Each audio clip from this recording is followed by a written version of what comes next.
السلام علیکم viewers and welcome to legal talks. آج ہم ڈسکس کریں گے اسلام آباد میں خواتین کی جائیداد کے تحفظ کے قانون کے بارے میں۔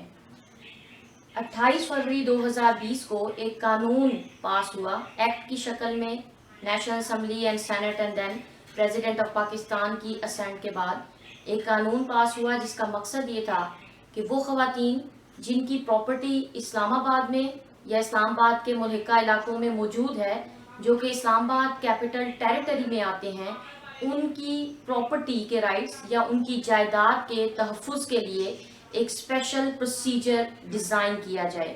تو ہم آج ڈسکس کرتے ہیں کہ اسلام آباد میں موجود خواتین کی جائیداد کے تحفظ کے لیے گورنمنٹ آف پاکستان نے یا حکومت پاکستان نے کیا قانون سازی کی ہے۔ تو سب سے پہلے ہم دیکھتے ہیں کہ ریلیونٹ لا کیا ہے۔ ریلیونٹ لا ہے enforcement of women's property rights act 2020۔ Enforcement of women's property rights act 2020 جو ہے وہ ریلیونٹ لا ہے، جس کے تحت اسپیشل پروسیجر اڈاپٹ کر کے خواتین اپنی جائیداد کا تحفظ کر سکتی ہیں۔ آبجیکٹ آف لا کیا ہے جی؟ پریمبل میں یہ بتایا گیا ہے کہ اس لا یا اس قانون کو لانے کی ضرورت کیوں محسوس ہوئی۔ To provide for the protection of the rights of ownership and possession of the properties owned by women، کہ خواتین کی اونرشپ اور پوزیشن آف پراپرٹیز کے رائٹس کی پروٹیکشن کے لیے یہ قانون لایا گیا ہے۔ ٹیریٹوریل جورسڈکشن کیا ہے جی؟ سیکشن 1 سب سیکشن 2 یہ بتاتا ہے کہ it shall extend to the whole of Islamabad capital territory, کہ یہ صرف اور صرف اسلام آباد کیپٹل ٹیریٹری یا اسلام آباد میں موجود خواتین کی پراپرٹیز سے ڈیل کرے گا۔ وین ٹو اپلائی یعنی خاتون کب اپلائی کر سکتی ہے اپنی پراپرٹی کے تحفظ کے لیے۔ پریمبل یہ بتاتا ہے کہ وین رائٹ آف اونرشپ اور position of properties owned by women, اس میں اونرشپ کا رائٹ یا اس کی پوزیشن کا رائٹ اور اس پراپرٹی سے ریلیٹڈ جو اونڈ بائی ویمن ہے وائلیٹ ہوتا ہے، اگر کسی خاتون کی اس پراپرٹی کا حق جو اس کی اونرشپ میں ہے وائلیٹ ہوتا ہے، چاہے اس کی اونرشپ کے حق کی وائلیشن ہے یا اس کی پوزیشن کی حق کی وائلیشن ہے، تو وہ اس قانون کا سہارا لے سکتی ہے۔ اور وہ وائلیشن کس انداز میں ہونی چاہیے؟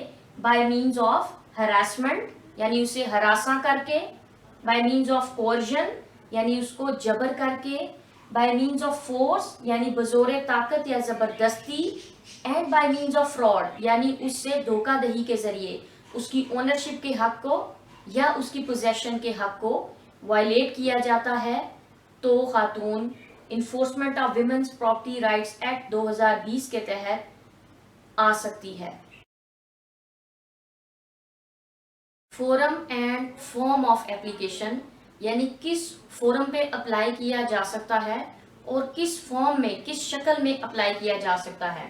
تو section 4 and section 7 of the act ہمیں بتاتا ہے کہ کمپلینٹ ٹو اومبڈسمین یعنی فارم کیا ہوگی کہ کمپلینٹ فائل کی جائے گی، کس کو کی جائے گی؟ اومبڈسمین کو کی جائے گی، کہ ایک کمپلینٹ کی صورت میں اومبڈسمین کے سامنے جایا جائے گا، کسی عدالت کے سامنے نہیں بلکہ اومبڈسمین کے سامنے کمپلینٹ دائر کی جا سکتی ہے۔ In case no proceedings in a court of law is pending, اگر کسی عدالت میں کوئی پروسیڈنگ پینڈنگ نہیں ہے تو سیکشن 4 کی کمپلینٹ کی جائے گی۔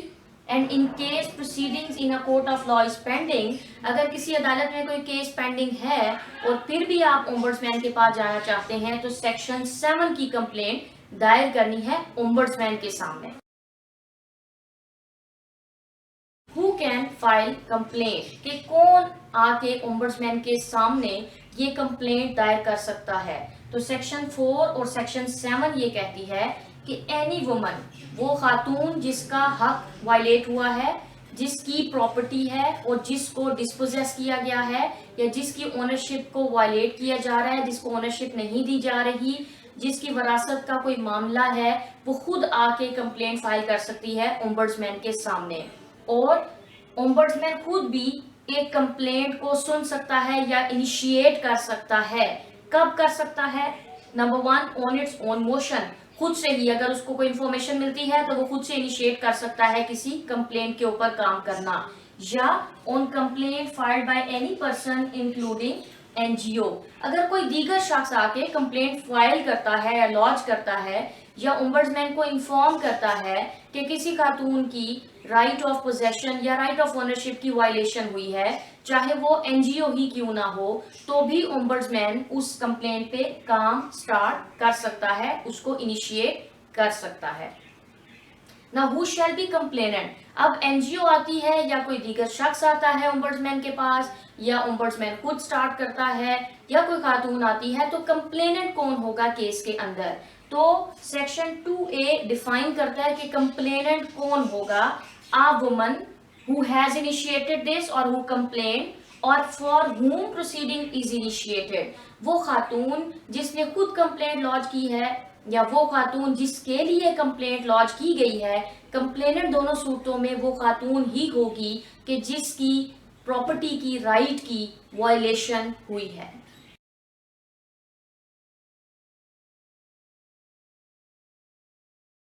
Who can be the ombudsman؟ اس کیس میں ombudsman کون سا ombudsman ہوگا جس کے پاس آپ اپنی کمپلینٹ لانچ کر سکتے ہیں جائیداد سے متعلق؟ تو سیکشن 2C یہ کہتا ہے کہ ombudsman appointed under section 7 of the Protection Against Harassment of Women at Workplace Act 2010. Harassment at Workplace Act 2010 میں جس ombudsman کا تذکرہ کیا گیا، جس ombudsman کو یہ اپوائنٹ کیا گیا کہ وہ اس میٹر کو دیکھے، اسی ombudsman کو یہ بھی پاور دی گئی ہے کہ وہ خواتین کی جائیداد کے تحفظ سے ریلیٹڈ کمپلینٹس کو ڈیل کرے. What matters can be dealt with؟ وہ کون سے معاملات ہیں جو آپ ombudsman کے پاس کمپلینٹ کی فارم میں لا سکتے ہیں؟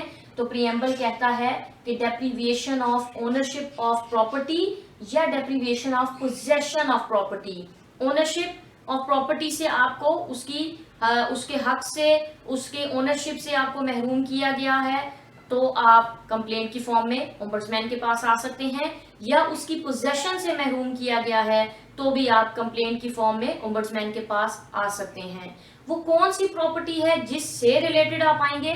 تو سیکشن 2E یہ کہتا ہے کہ movable and immovable property both will be dealt with, کہ اگر کسی خاتون کو اس کی موویبل پراپرٹی سے بھی محروم کیا جاتا ہے، اس کی موویبل پراپرٹی کی اونرشپ سے بھی اس کو محروم کیا جاتا ہے، یا اس کی پوزیشن سے محروم کیا جاتا ہے، تو بھی وہ ombudsman کے پاس آ سکتی ہے. اور اگر کسی اموویبل پراپرٹی سے ریلیٹڈ یہ میٹر ہو تو بھی ombudsman کے پاس کمپلینٹ فائل کی جا سکتی ہے. سو ویورز، یہ تو تھا ہمارا آج کا ٹاپک جس میں ہم نے ڈسکس کیا کہ اگر کسی خاتون کو جس کی جائیداد اسلام آباد کیپٹل ٹیریٹری میں آتی ہو، اس کی جائیداد سے، اس کے اونرشپ سے یا اس کی پوزیشن سے محروم کیا جاتا ہے، تو وہ عدالت میں جائے بغیر ایک کمپلینٹ فائل کر سکتی ہے وفاقی محتسب ombudsman کو، کہ جس میں اس کے اس معاملے کا فوری نوٹس لے کے ازالہ کیا جا سکتا ہے. ہوپ سو آپ کو آج کے ویڈیو میں بھی کچھ مفید معلومات ملی ہوں گی. اگر کسی قسم کی بھی کوئی کیوری ہو تو کمنٹ کرنا ہرگز نہ بھولیے گا. Thank you so much.